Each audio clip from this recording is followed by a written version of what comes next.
Did you know that when neurologists put someone who has endured long-term gaslighting under an fMRI machine, the images that come back are often indistinguishable from those of a person who has suffered a traumatic brain injury? Let that sink in. The damage isn't just a turn of phrase, it's not just in your head. It's a physiological wound, a measurable, observable injury to the very structure of your brain. We read talking about the same patterns of neurological damage you'd see in a car crash victim or a soldier returning from a combat zone. The weapon isn't a fist or a roadside bomb, it's a whisper, a denial, a subtle twist of reality. And for years, the victim is told they're the crazy one, the one who is forgetful, the one who is overreacting. It's the perfect crime, because the evidence is buried inside the victim's skull, and they've been conditioned to distrust their own mind, the very crime scene they inhabit. Over my career, I've seen hardened criminals buckle under pressure, but the disorientation I've seen in victims of severe emotional abuse is something else entirely. It's a fundamental corrosion of the self. They don't just question the facts, they question their own sanity. Let me tell you about a witness I had once. Let's call her Eleanor. She was sharp, a bookkeeper, meticulous with details. She was the star witness in a complex fraud case. But for 2 years, her husband had been telling her she was losing her mind, misplacing her keys only to find them in the ignition of her car where she knew she left them. Denying conversations ever happened. It was a slow, methodical campaign. By the time she sat in my office, she could barely recount the events of the previous week without second-guessing herself. "I think that's what happened," she'd say, "but I've been so forgetful lately." Her brain, under the relentless assault of psychological manipulation, had begun to betray her. This wasn't a failure of character or a sign of weakness. It was a biological response to a sustained threat. The brain, in its attempt to reconcile two opposing realities, what it knows to be true and what the abuser insists is true, begins to short-circuit. The wiring gets frayed. Think about it. Have you ever been in a situation where someone confidently denied something you knew to be true, and for a split second, you felt a jolt of confusion so profound it made you dizzy? That's the feeling. Now imagine that feeling stretched out over months or years. That's the weapon. And today, we're going to look at exactly what that weapon does to the 3 most critical parts of your brain. We're going to dissect the crime. When we talk about the physical damage of gaslighting, we're not speaking in metaphors. We're talking about 3 specific targets inside your skull: the hippocampus, the amygdala, and the prefrontal cortex. Think of them as the brain's command staff. First, you have the hippocampus. This is your brain's librarian. It's responsible for taking your short-term experiences and filing them away as long-term memories. It's the part of you that remembers your first kiss, the street you grew up on, what you ate for breakfast. When you're subjected to chronic gaslighting, you're in a constant state of high stress. The stress hormone, cortisol, floods your system. For the hippocampus, cortisol is pure poison. Over time, it literally causes the hippocampus to shrink. Your librarian becomes overworked, exhausted, and the library itself starts to decay. The shelves get warped, the filing system collapses. You start having genuine trouble recalling details. Not because you're making things up or being dramatic, but because the very organ responsible for memory is being damaged. I once dealt with a con man who did this to his elderly victims. He'd move things in their house, deny he ever said he'd help them, all to make them feel so confused and dependent that they'd sign over their savings. He was deliberately shrinking their hippocampus to control them. Have you ever noticed that after a prolonged argument with someone, your memory of the details feels foggy? That's a small-scale example of this process at work. Your brain is trying to protect you from the stress, but in doing so, it impairs the memory filing process. Next is the amygdala, the brain's alarm system. This is your primal threat detector. It's what makes you jump when you hear a loud noise in the dark. It's meant to be a quick, emergency response system. But in a gaslighting environment, the threat is constant and ambiguous. The alarm bell never stops ringing. the amygdala becomes hyperactive, stuck in the on position. This is why victims of emotional abuse often feel a constant, humming anxiety. They are jumpy, on edge, and can be triggered into a full-blown panic or rage response by something seemingly minor. Their threat detection system is in overdrive, seeing danger everywhere because it has been taught that danger can come from anywhere, especially from the person they are supposed to trust. It's like a smoke detector that goes off every time you make toast. It's exhausting, and it makes you feel like you're losing control. This leads to a state of hypervigilance, constantly scanning for the next lie, the next manipulation. Finally, you have the prefrontal cortex. This is the CEO of your brain. It's in charge of logic, decision-making, emotional regulation, and understanding social cues. When the amygdala is screaming, "Danger!" 24/7, and the hippocampus is failing to provide reliable memories, the prefrontal cortex becomes completely overwhelmed. It can't make rational decisions because it's getting bad data from its own departments. It struggles to regulate your emotions because the alarm system is haywire. This is why intelligent, capable people find themselves unable to leave abusive situations. Their brain's executive function has been hijacked. Their CEO is locked in a room with a fire alarm blaring and a librarian who keeps handing them burnt, unreadable pages. Making a clear-headed, logical choice becomes nearly impossible. For anyone who still thinks this is about being too sensitive, let's talk about the evidence.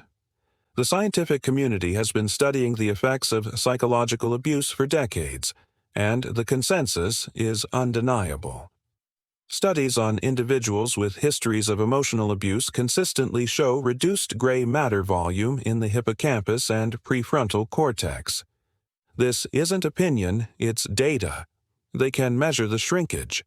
At the same time, they see a corresponding hyperactivity and sometimes even enlargement of the amygdala. The brain is physically remolding itself to survive in a high-threat environment. It's a wartime adaptation. It prioritizes threat detection at the expense of memory and complex thought. This is a biological reality, as concrete as a broken bone. The term for this constant state of alert is cognitive dissonance.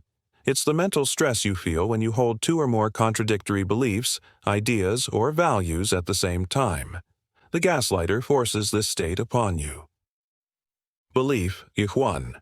I am a sane, rational person who knows what I saw and heard. Belief, ich 2. This person I love and trust is telling me I am insane, irrational, and that what I saw and heard never happened. The brain cannot hold these two opposing ideas for long without something giving way. It's a state of extreme mental tension. Now, here's a look behind the curtain. In my line of work, we sometimes use a controlled, ethical version of this principle to get to the truth. In an interrogation room, I might present a suspect with two pieces of contradictory evidence. For example, your phone records show you were across town, but a witness swears they saw your car at the crime scene. Help me understand. This creates a brief, intense moment of cognitive dissonance. The suspect's fabricated reality clashes with the evidence. Their brain scrambles to resolve the contradiction, and in that moment of instability, the truth often slips out. The key differences are intent and duration. My goal is to find the truth in a matter of hours. A gaslighter's goal is to destroy your truth over a matter of years. We create a controlled crack in a lie. They create a catastrophic collapse of a person's entire reality. Understanding this technique isn't just an interesting psychological tidbit, it's a defensive strategy.